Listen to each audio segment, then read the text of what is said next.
Hey Star Wars fans, we are hanging out here on the red carpet for the Season 2 premiere with Ahsoka Tano herself, Ashley X9. Ashley, thank you so much for joining us today. Oh my goodness, I'm so excited to be talking to you guys. Yeah, it's so great to see Ahsoka back. It was so exciting to see her show up in the finale. And it was so great, even more so, to watch the fan reaction. Because those of us who have been fans of Ahsoka from the beginning, we know that there were those naysayers out there who were saying they weren't too into her. And when she came back this time, it was so great to see everybody was so excited about it. How was that for you to see that level of excitement about your character coming back? You know, it's unreal. Like you said, in 2008 when Ahsoka came out, she definitely had her haters. I got all of the comments about how they thought she was annoying, she was too snippy, she was too bratty. And I said from the beginning, I said, look, just be patient with her, because I knew the direction we were taking her in, and I knew that she had such great stories coming, in the future. And I think, the fans just kind of enjoy Clone Wars through her eyes. Ahsoka really was kind of the eyes for the fans, and I think a connection began to develop, because if Ahsoka had started perfect, there was nowhere for her to go. She had to have an arc, she had to have an evolution, and I just appreciate everyone's patience with her. And I think I'm biased, but I'm also very proud of her, and I think she became a really cool character. Oh yeah, for sure. And I've heard from a few fans that they started watching Rebels first, and they found out about Ahsoka, and they're like, who is this character? And they went back and watched Clone Wars. Like, they're starting Clone Wars now. Like, how does that feel to you, like, just for that to be going on? People watching Clone Wars because of Rebels. Inspiring people to go back and watch this other show. It's crazy that now through Star Wars Rebels, and when I say crazy, it's so exciting that Star Wars is now being introduced to another generation. And I'm honored to be a character that now is transcending generations.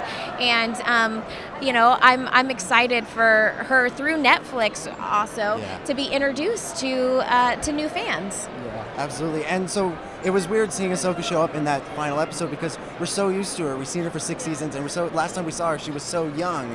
And then all of a sudden, here she is 10 years later, and she's the wise Jedi Master almost. How did you approach playing her differently from the end of Clone Wars to beginning of Rebels? It was very different, actually, and I didn't realize it until I went into the studio and I started to read the lines more like Ahsoka from Clone Wars.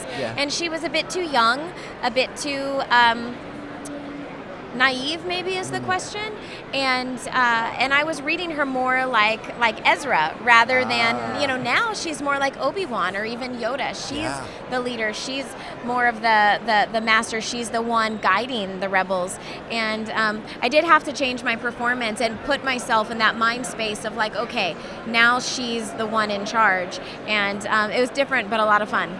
Fantastic. And we just found out today that Captain Rex will be returning, and Hondo, and as we've seen, Ahsoka has rocky relationships with Hondo, but pretty great relationship with Rex. And going forward, what do you think fans can kind of expect to see going forward? If you can say anything. I can't really or say nothing too at much, but expect some really great episodes with Captain Rex, and Ahsoka is definitely going to be a part of it. And I think after going through the Clone Wars together, they have a bond that is family, and you always have a piece of that, of your family, with you at all times, even though there's separation. And so I know she has a piece of her, will always have Rex with her. Thank you so much for talking to us today. Thank you so much. It's been so fun. Thank you. See you later. See you later. Bye.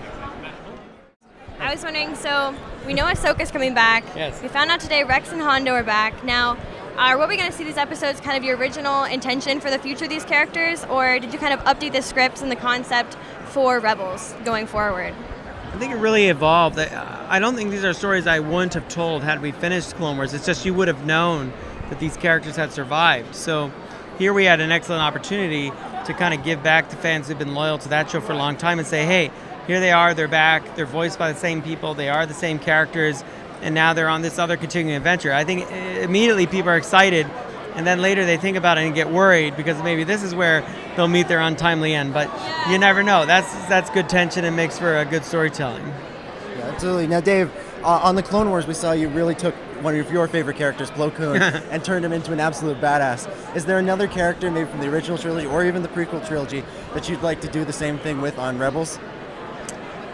I tend to focus now on the newer characters, but something I would love to do is kind of reinforce now at her older age, just how wise and what an excellent sword fighter Ahsoka Tano has become. So I have an opportunity to do more with that character. Not a ton more, but she is in enough episodes that when she shows up, especially at one point in the season, it'll be a moment that I'm really excited about, where you get a look at her, and she is very much now the older, wiser Jedi that we've never seen her before. Cool. And we heard a little bit at the press conference about how you and Simon and some of the execs on Rebels have been meeting with the crews of the films. Is that just sort of as a sense of, here's what we're doing, here's what you're doing, or is there a bit of, do you want my opinion on this? We want your opinion on that? Is there a little bit of that going on? Oh, the days I get to work with those guys, I love every day I go to work. Yeah. But those days are they're just super fun days for me. Because I get to have input and make suggestions on something that ultimately is not my problem. Sure. So they have to go out and make those movies where people give me ideas that when I'm the director and I go, okay, all right, well, I'll figure it out later. But it's just really fun. I've been around Star Wars for so long. I really appreciate just being included and in the room, and just a wonderful group of people that Kathy Kennedy has kind of brought together to tell these stories and to ensure the future of Star Wars. Everybody that she brings in, that Kiri Hart brings in, are just not just super talented people. They're very kind people as well, and collaborative people, and I think that makes for stronger storytelling when you can work like that as a group. Yeah, absolutely. Well, going off that, congratulations on 10 years at Lucasfilm. Yeah. Thank you so much. We're so I happy. appreciate it. Yeah, and we're really Thank excited to see the you. premiere, and thank you very much for joining us. Thank you, guys. so much. Great to see Thank you you. both. Yeah. Hey guys, we are here with Taylor Gray, aka Ezra Bridger on Star Wars Rebels. How are you doing today, man? Great. This is so fun. Look at this. Yeah, it's great. I can only imagine what it's like to be on that side. It's great to be on this blows side. my mind. Yeah. Well, we saw a lot of Ezra in season 1. It was really his show, and we got to see him go towards the dark side a little bit. Was that fun to play? Was it fun to do some of those darker scenes? Oh yeah, I think naturally I would lean more that way. So the scenes where he's trying to go good, you're like, oh wow, I got to work a little harder on this. But with Darth coming in, you could see how in season 2 we'll see more undertones of that. Yeah. And yeah, like we know his past, so Yeah. who knows what's gonna happen with Ezra? Yeah, exactly. So much potential, and he's going to leave Lothal this season. How do you think, or does he react? Can you give us a little bit of a sense of how he would react to leaving his home for his whole life? That's his home, and in season 1 we saw him leave Lothal for the first time Yes, ever, right. go up into space, and that was such an eye-opening thing for him. So it's cool because we get to watch the show along with him in the sense that he's experiencing new things as we are as an audience.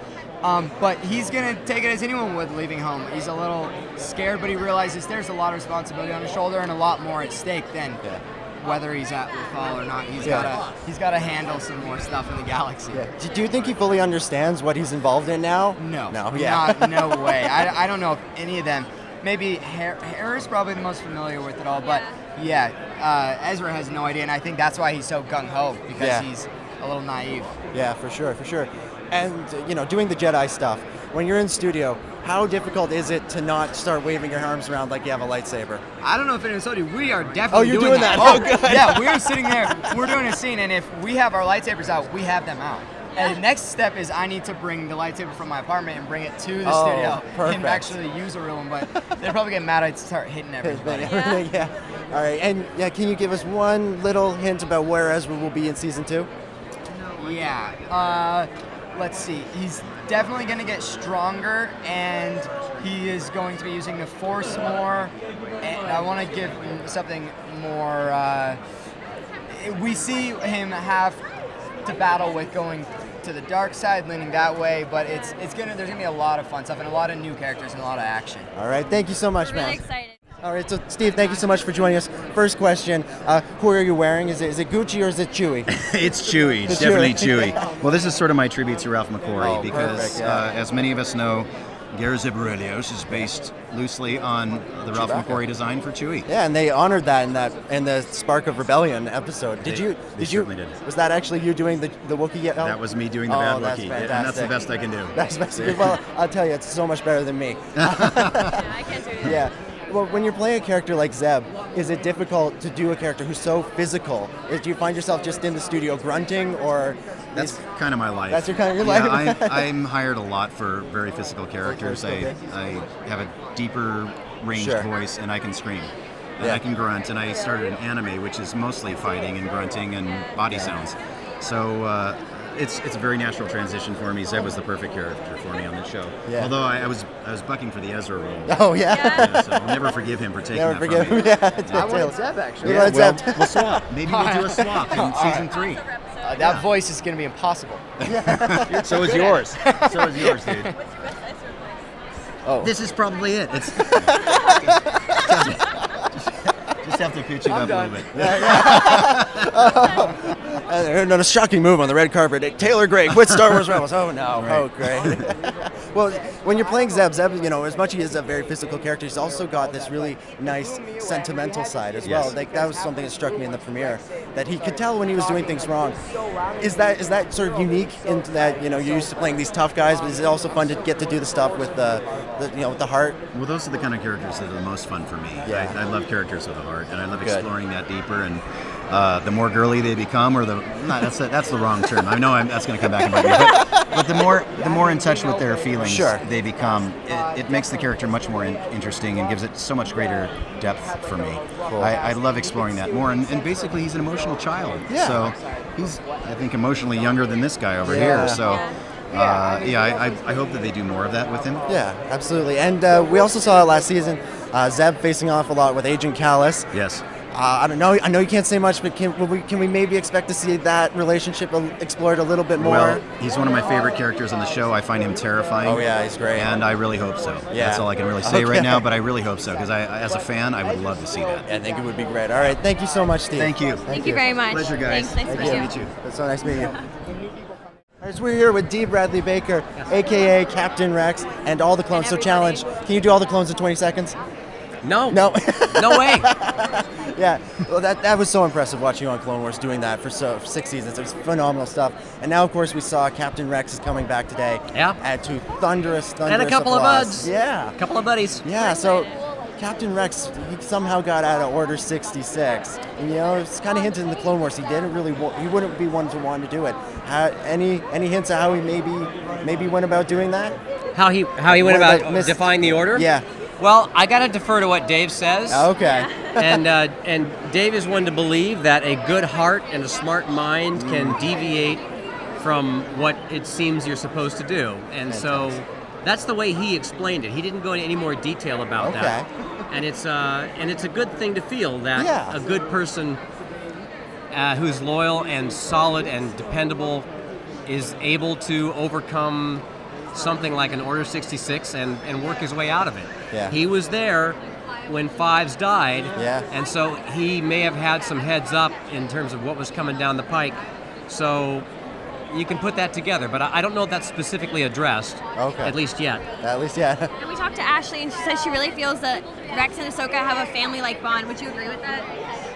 Yeah, I mean, they're almost like I don't know if it's father-daughter, but at least big brother, little sister. Yeah. It's definitely felt that way, and so it was a great homecoming for these two characters to be once again in a series together. Yeah. Thank you very much. you I so see you're much. getting called Yeah, to we're go gonna watch the go- premiere, but go thank you enjoy very the much. episodes. Okay. Thank you very much. Thank you. So we're here with Rick at Star Wars Celebration Anaheim. We're here at the Rebels red carpet, and we're going to talk to Rick about his expectations for Season 2 and what he's most looking forward to in the show. So far, who's your favorite character in Star Wars Rebels? I mean, I like Ezra's just kind of the story that they're bringing up a new Jedi, and that there's kind of kids out there that probably still are Force sensitive, so it's kind of nice, and kind of the family environment they're bringing him up in. And I think I like also bringing in some of the new characters in the trailer that was this morning. Darth Vader coming back in. You hear the Emperor also, his voice. So those kind of things are exciting for me as a fan. Thank you very much. And what are you most excited to see in Season 2? I mean, I like the fact Captain Rex is coming back. Everyone was wondering at the end of Clone Wars what happened to him. So it was very interesting that they brought him back, and looks like part of the Wolf Pack with a couple other people, showing the clones kind of age. So I think that's going to be a nice, interesting arc with it as well. But I think the biggest thing is Ahsoka and Darth Vader, and ultimately, like on the trailer poster, is what's going to happen. It looks like they eventually meet up somehow. Yeah, we're all really excited. Thank you so much, Rick. Enjoy the screening. All right, thanks. So I'm here with Marion. We're here talking about Star Wars Rebels. Can you tell us who is your favorite character? My favorite character, well, I have two favorite characters, Hera and Sabine. So what are you most looking forward to in season 2 of Rebels? Where do you think they're gonna go? I think they're gonna go to like they're gonna go to a different galaxy they didn't discover yet. Were you excited when Ahsoka came back? What did you think about that? That was awesome. Yeah, that's what I said too. I cried a little bit. I was so excited. It was awesome. Do you have anything else you want to talk about? Your favorite part of Celebration so far? My favorite part of Celebration is the whole thing. Yeah, me too. Thank you so much, and I hope you enjoy the screening. Bye.